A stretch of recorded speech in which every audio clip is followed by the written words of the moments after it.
ஆண்டவராகிய இயேசுவின் நாமத்தில் இந்த காலை நேரத்தை உங்களை வாழ்த்துகிறேன். மீண்டுமாக ஒரு புதிய நாளை நாம் காணும்படியான பலத்தை கர்த்தர் நமக்கு தந்திருக்கிறார்.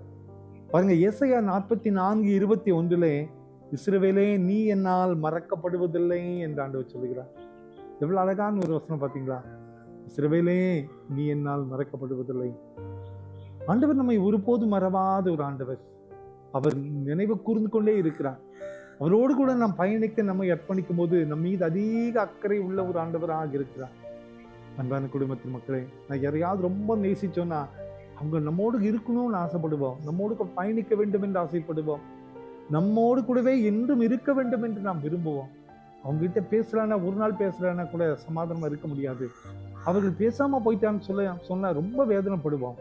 ஏனென்றால் இந்த ஒரு உறவு, இந்த ஒரு அன்பு, இயேசுவோடு கூட நாம் பயணிக்க நம்மை அர்ப்பணித்து விட்டோம்னால் இதே ஒரு உறவு தான் ஆண்டவருக்கும் நமக்கும் இடையில ஏற்படுகிற ஒரு அனுபவம். அந்த ஆண்டவர் தான் சொல்லுகிறார், இஸ்ரவேலே நீ என்னால் மறக்கப்படுவதில்லை. அந்த இஸ்ரவேல் இடத்துல உங்க பேரை போட்டுக்கங்க, நீ என்னால் மறக்கப்படுவதில்லை. நம்ம பேரை சொல்லி நான் உன்னை மறக்கிற ஆண்டவர் அல்ல என்று ஆண்டவர் சொல்லுகிறார். எவ்வளவு நம்பிக்கையான ஒரு வார்த்தை பார்த்தீங்களா? நம்மை நேசிக்கிற ஆண்டவர் நம்மோடு கூட வருகிறார். நல்ல கவனிங்க, ஆண்டவரோடு கூட பயணிக்கிற இந்த பாதையில ஒரு நாளும் நம்மை மறந்து விடாதபடி நம்மை சுமந்து கொண்டு செல்லுகிற ஆண்டவர் தான்.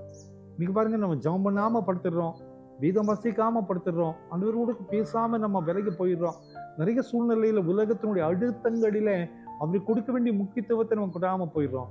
ஆனா அதை நினைத்து நம்மை தண்டித்து விடுகிற ஆண்டவர் அல்லவே, அதை நினைத்து நம்மை பழிவாங்குகிற ஆண்டவர் அல்லவே. அவருடைய கிருபை இன்னும் தொடர்ந்து கொண்டே தான் இருக்குது. அவர் நம்ம வலி வழியாக வந்து நம்மை நேசிக்கிற ஆண்டவராக தான் இருக்கிறாரு. எம்மாவு கிராமத்துல சீடர்கள் போகும்போது இவராக வழியா போய் அவங்களோடு இணைந்து கொள்ளுகிறார். என விசுவாசத்தை வளர்க்க வேண்டுமே, இவர்கள் சோர்ந்து போயிடக்கூடாதே. அன்பான குடும்பத்தின் மக்களே, ஒருபடி இன்னைக்கு நம்ம வாழ்க்கையில ஆண்டவரை விட்டு தூரம் போய் நிக்கலாம், ஆண்டவர் கொடுக்க வேண்டிய முக்கியத்துவத்தை கொடாம போலாம். ஆனால் இந்த சூழ்நிலையிலும் கர்த்தர் சொல்லுகிறார், நீ என்னால் மறக்கப்படுவதில்லை. நான் உன்னை நேசிக்கிறேன், நான் மீது அன்பு வைத்திருக்கிறேன், இனியும் உனக்காக நான் காத்து கொண்டிருக்கிறேன் என்று ஆண்டவர் சொல்லுகிறேன். ஆண்டவரே, உம்மோடு கூட பயணிக்கிறேன் இந்த உன்னத வாழ்வுக்கு என்னை அர்ப்பணிக்கிறேன், என்னை நான் கொடுக்கிறேன், என்னை பொருட்படுத்திக் கொள்ளும் என்று சொல்லி நம்மை அர்ப்பணிக்கும் போது நிச்சயமாய் அவர் தருகிற ஆசீர்வாதங்கள் மிகப்பெரியதாக இருக்கும். எந்த சூழ்நிலை வந்தாலும் அவர் பொருட்படுத்திக் கொள்வார், நம்மை அதிசயமான பாதுகாப்பு நடத்துவார்.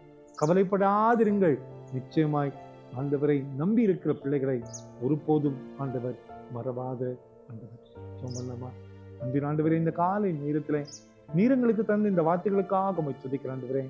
இஸ்ரவேலே நீ என்னால் மறக்கப்படுவதில்லை என்று சொன்னீரே, எத்தனை ஆறுதலான நம்பிக்கையான வார்த்தையப்பா.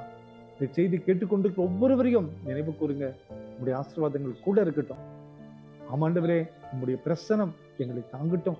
பிறந்த நாளையும் திருமண நாளையும் நினைவு கூறுகிற பிள்ளைகளை ஆசீர்வதிங்கப்பா. மோடு கூட பயணிக்கிற இந்த பாதையில நிறை தருகிற நிறைவான சமாதானத்தை பெற்றுக்கொள்ள கிருபை செய்வீர் நம்புகிறோம். இந்த நாள் முழுவதும் கரம் பிடித்து நடத்தி செல்லும் இயேசுவின் மூலம் ஜெபங்களும் எங்கள் நல்ல பிதாவே. ஆமென், ஆமென், ஆமென்.